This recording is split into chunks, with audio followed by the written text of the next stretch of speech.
The question is, what happens when you place 3 teams of paranormal investigators in 3 separate locations for a period of 28 days? The theory is that the paranormal activity will increase, as will the potential of communicating with spirits. And as you can imagine, tensions amongst personalities emerge and things get complicated, maybe even dark in nature.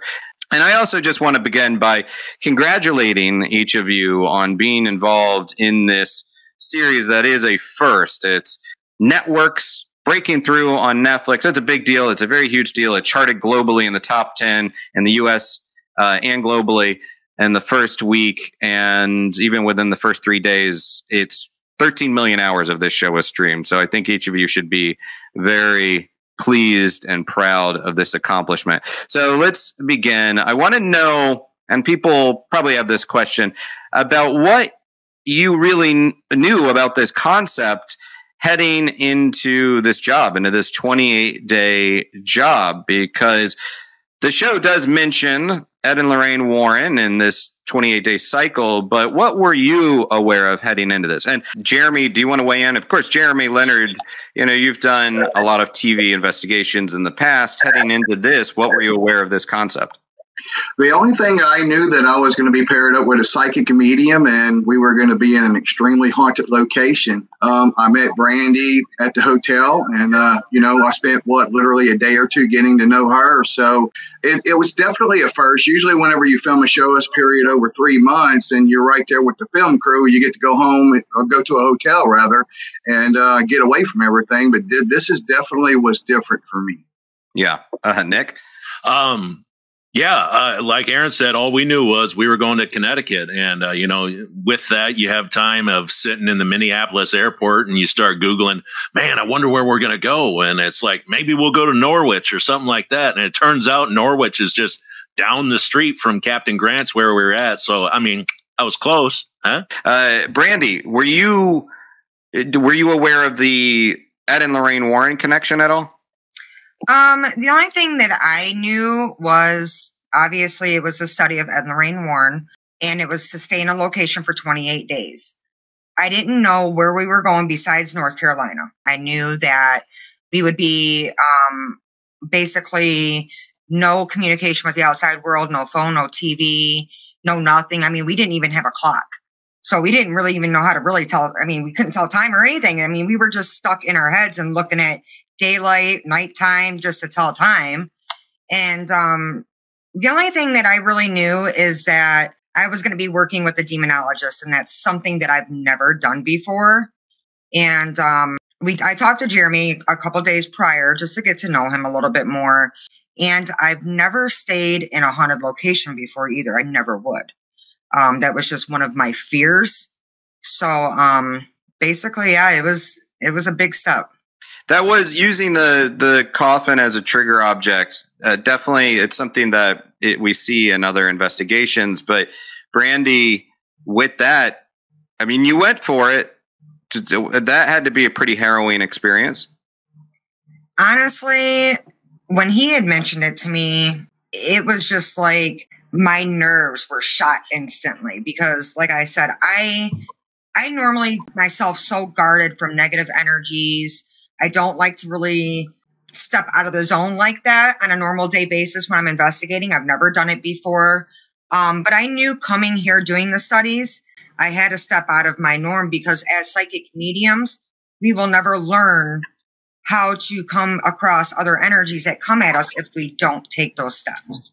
So I knew to get further evidence, I would have to step out of the box and communicate more deeper with my abilities in that way. I think this is a good time to transition to a topic because, Jeremy, I'm familiar with your work, and we see it seems like you come in pretty hot on 28 Days Haunted. And there's a lot of there's a big energy happening. And also, I'll be frank, I've seen some people say, well, he comes in and he's pushing Brandy to go do this thing she doesn't want to do. But Brandy just said that she said, I knew I needed to step out of that comfort zone. So why don't we address that right there? Jeremy, do you feel like you were pushing her to do something she didn't want to do? Did you feel like you were maybe coming in a little too hot on Brandy, or what? No, absolutely not. I would never, ever ask Brandy to do anything that was outside of her comfort zone. She knows that. She can vouch for that. It was a simple idea that I had, and I asked her how she would feel about it. And she even said that it's outside of her comfort zone, but she would be willing to do it. As far as me coming in hot, okay, so as a demonologist, we learned that when we go on a case, it's all about having the spiritual authority. So you have to have complete control of the environment. What a demonologist does when he goes into a haunted location. And in the beginning, that is exactly what I did. I went in with the projection of spiritual authority over whatever was there. Now, with that being said, whenever I would do it, Brandy would be the target because at that point in time, I was still headstrong. So it couldn't attack me, so it would attack her to get me to stop doing what I was doing. And, for a little while, its plan ended up working because it got to the point to where Brandy would be attacked. And she came to me and she says, Jeremy, in order for me to stay here, you're going to have to stop doing spiritual warfare. And I agreed not to do it. Now, I knew by me basically laying down my sword that I would become a target. But look, I've been in the field for over 13 years and I've worked some really high profile cases. I know the signs of oppression and I thought that I would be able to fight them. Well, what happens is when you cannot separate yourself from that energy feeds off of itself and it draws in. And I don't care how powerful you are, how knowledgeable you are, the longer you stay in that environment, it constantly pounces on you. And the weaker you're going to get, which gives it that much of a grip on you. So it was. Yeah. Brandy, do you want to respond to that? I mean, did you feel like at all that Jeremy was pushing you too hard? Honestly, I really don't. I mean, like I said before, I want to say our first day, me and Jeremy had a very strong understanding that we are teammates. We are a team, no matter what. I mean, even though demonologists really don't work like psychic mediums, we have religious beliefs, but they're different. We do work differently and in some ways. But I had to give my teammate faith and trust within my energy as well as he did with mine. He had a trust in me and I had a trust in him. And that's what I did. I knew that if I stepped out of my comfort zone, he has me. He's got me. And that's what he did. Honestly, I mean, even on the down points where me and him were just drained to the max, he always still had my back. He always still protected me. He stopped when I told him to stop. He's never really pushed me to do something that I didn't want to do, but I just did anything because I did it for me too. You know what I mean? As my abilities in a psychic medium, I need to push myself and challenge myself. Well, I want to get to the kind of the logistics of the actual locations because I mentioned Ray was cooking, and I'm also familiar that Madison Dry Goods, those poor guys didn't even have a kitchen. But before we get to that, I want to get to Captain Grant. There were some clashes there as well, and I think it's worth addressing. Between Sean, you found these letters on your mirror, and there was a clash between you and Nick, and then, but Sean, I want you to kind of speak to this a little bit about the dynamics of your team going in, and also how they ended up. I mean, obviously it's going to be a little rough riding if I end up in a house with two people that are considered skeptics. So I kind of knew as we started to progress through the days that something like that could arise like that. And when that whole thing did happen, I mean, again, just to, even speak to what Amy said, there's just so much more that happened that people just don't see. When I came out of the shower and saw that on my mirror, I was just looking at it. I did believe that there was a portal on the property. And my experience, when you have a portal on the property, you start to have references from spirits from all sorts of locations and entities that you've had experiences with over the years. And a lot of that was happening. And it takes our paranormal investigations off into so many different tangents. We were going into everyone. We were doing experiments every single day. And we were going into all sorts of the layers of the history and things that people have actually added. And as a matter of fact, I found out later that the room that I was sleeping in, there was actually a couple all goffed out, dressed in black, that when they checked out, they actually left voodoo dolls of the employees of the inn and had some strange writing on that same mirror. So that kind of adds to the mystique and the mysterious nature of what happened with the mirror. And I don't know what to say about it, but, obviously these guys, have a more skeptical approach, and, Nick assumed that I did that. And let me say, like, as far as skepticism goes, I'm always someone that says skepticism is a good thing. I think it's good to to investigate and have some skepticism. I'm not really a fan of cynicism, which is non-belief. I think you have to be open-minded and also be able to debunk the things you can. But it can also, like, let's face it, the show is called 28 Days Haunted. As a show, it's approaching things from a belief perspective. We're entering into these locations saying these are notable locations known to be haunted, and now we're going to test this experiment. That said, Nick, I do want you to address this a little bit. Reflecting back, do you feel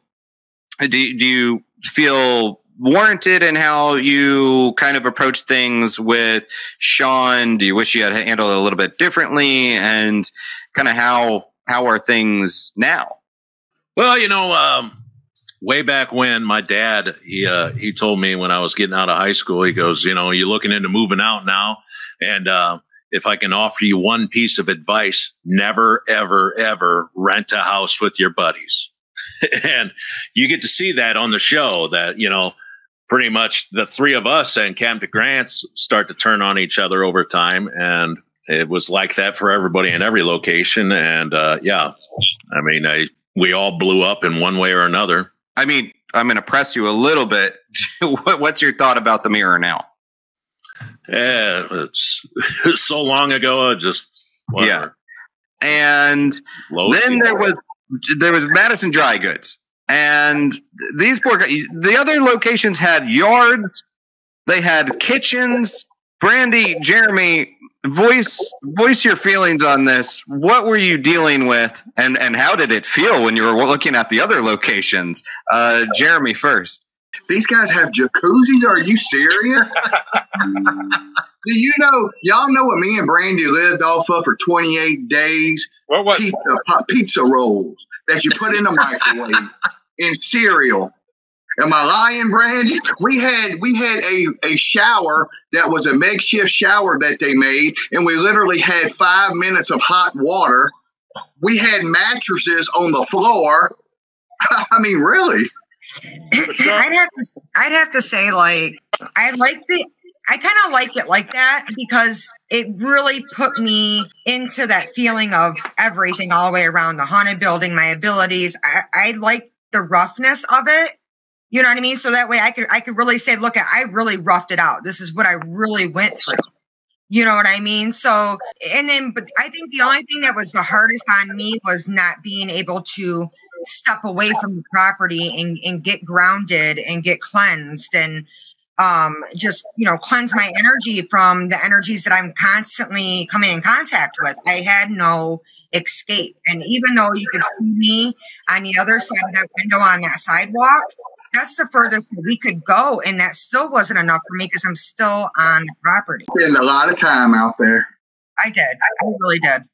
Look, I'm not going to lie to you, Aaron, especially with Brandy, probably the last 4 or 5 days, the entity got so bold to where we could not really investigate. We would get ran out of there, and Brandy would literally sit on that bench outside until the sun came up, and I would sit out there with her. I mean, that's how bold it was. I mean, you could hear that thing stomping upstairs. Yeah. I mean, it was coming down the stairs, and if let me get this straight, how the beds became downstairs. The first week and a half we investigated, we were sleeping upstairs, which is in the funeral part, right by the embalming room. And prior to knowing any knowledge of this location, I kept seeing blood everywhere. And I was tasting the blood because it's my abilities. It's how I work. And then I also kept seeing bodies laying on gurneys in the same room that we're sleeping in. I didn't sleep for 3 straight days. And then I'm still trying to investigate. I'm still trying to go. And finally, I'm like, I can't do this no more unless I move these beds downstairs to my safe haven where I feel a little bit more lighter at. So that's what we end up doing. We end up moving the beds downstairs. Yeah, someone in the chat says Madison Dry Goods sounds like a deployment. Kudos to you two. And I think that, first off, I want to get around to the other groups, but I do want to stay on this just another moment.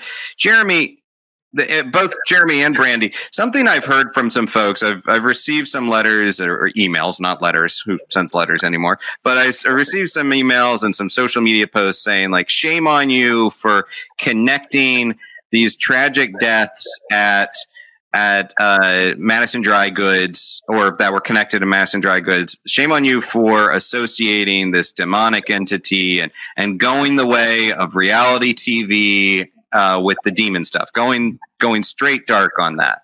No. And look, let's face it. There is sometimes the go-to with paranormal reality TV is to introduce the demon because it's sexy entertainment, right? Right. But I want to hear your guys' response to that because I feel like you have a perspective. Brandy, why don't you start? I want to say with that is, I mean, of course, you got to remember everybody out there is seeing other investigative TV shows. This one is a whole different scenario. This was 100% legit, real. We were thrown in there. I mean, we investigated from the moment we walked in. We didn't know anything that was going on, no nothing. And whenever I would try to connect to any energies in this building, there was this dark, negative energy that was non-human form to me. It just kept blocking me. Yeah. And Jeremy, I want your perspective on this, but before you weigh in, Jeremy, I have to say, because you said it earlier in the talk that, during the course of production, we did not say that you had a heart attack. We mentioned health issues, but you did say it in the course of this chat. So I want you to weigh in on all of this stuff, man. And quite honestly, I guess the other question I have for you is, it seemed to suggest throughout the course of the show that you were possessed. So do you think you were? And based on that last shot, are you still? Would you even know? So Jeremy, give us the whole info dump on that. Well, I'll answer your last question first. I was never possessed. I was being oppressed, which is the second stage of a demonic haunting.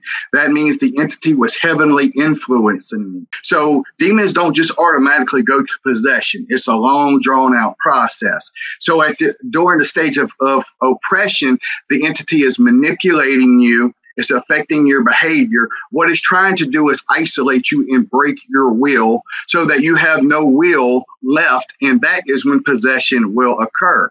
And, I guess with people saying, they automatically jump to the whole demon portrayal.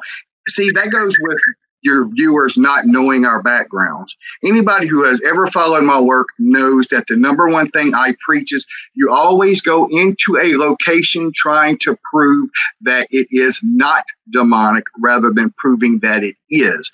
Because if you go in wanting to find a demon, guess what? You're going to see things to convince yourself that it is. Y'all seen me being oppressed on television. I have 13 years experience. I have worked a lot of high profile cases. Okay. I knew what was happening, but I couldn't stop it. I'm sorry to say this, but an earthbound spirit cannot do that. It has to draw energy from something. Demonic entities are pure spiritual beings. They do not have to draw energy from nothing. Okay, so that's very important. And look, as far as dragging the family's, horrific situation into the story, look, we were put there. We didn't ask to be put there. We only came up with what we found through Brandy's mediumship work and, the different experiments that we done. We didn't know this family. We didn't know the whole story between the Lawson family. We found that out through our 28 days there. I mean, that's just fact.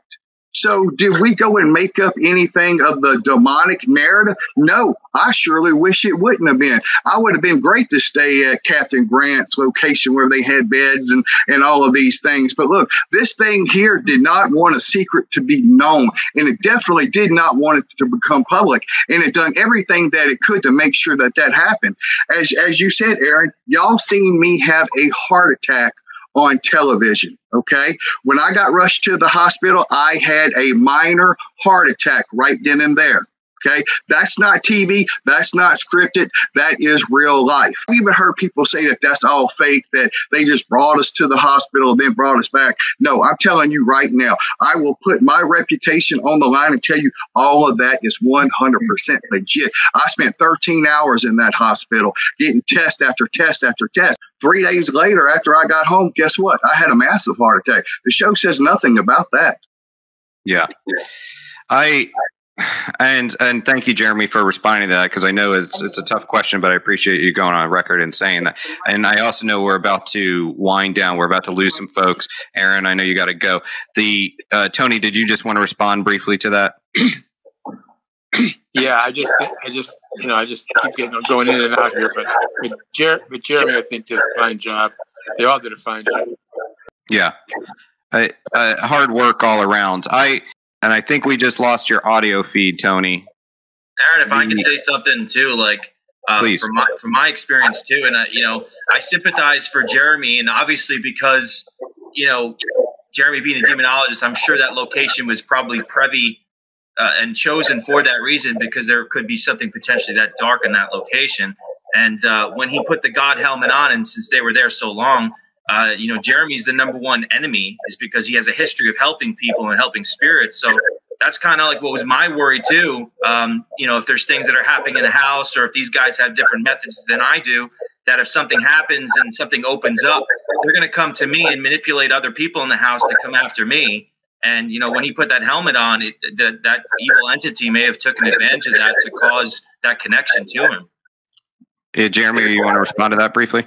Yeah, so, I want people to, if you watch the series again and pay attention to detail. And let me, because a lot of people says, well, if you're a demonologist, how could you let this happen? How could you not recognize what was going on?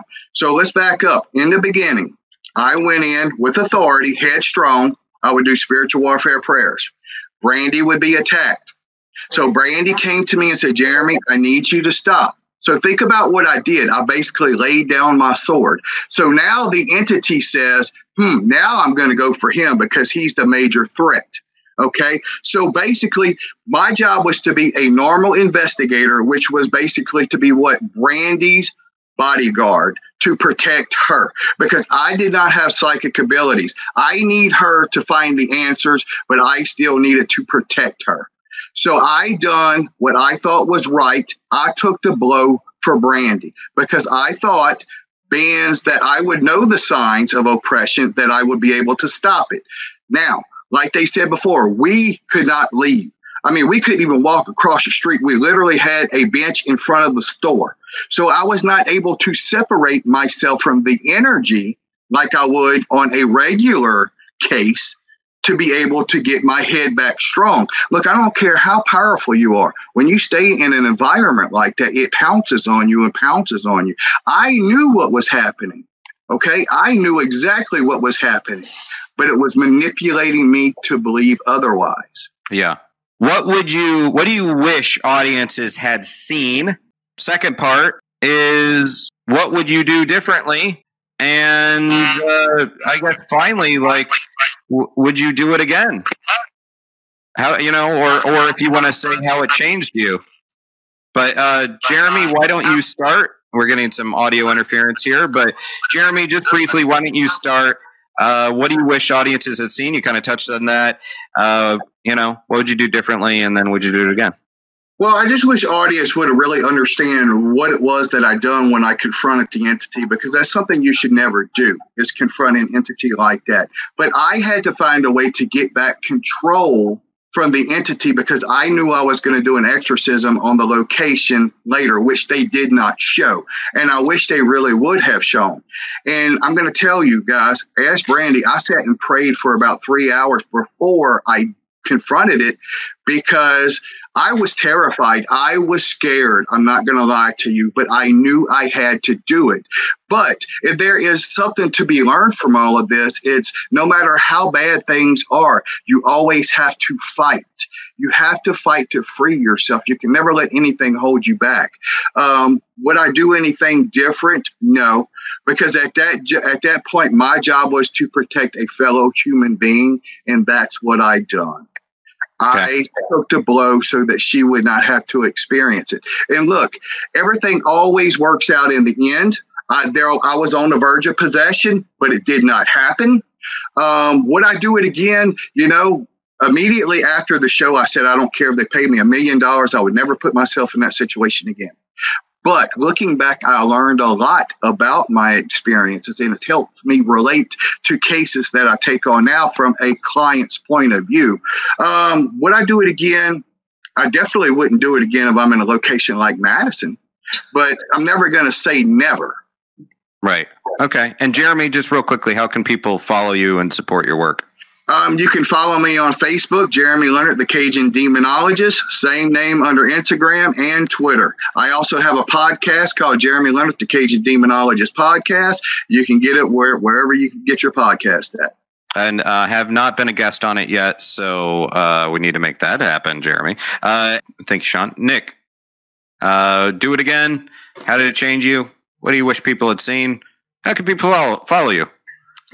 Yeah, I'd do it again. It was a pretty good time. What do I wish people had seen? I wish they would have saw there was a night we were trying to contact the spirit of Liam, who was a gay gentleman, reportedly, and the voice come across the spirit box and said, Aaron is attractive. And I think that would have just blown the whole show out of the water right there, especially for Aaron. Sure. And I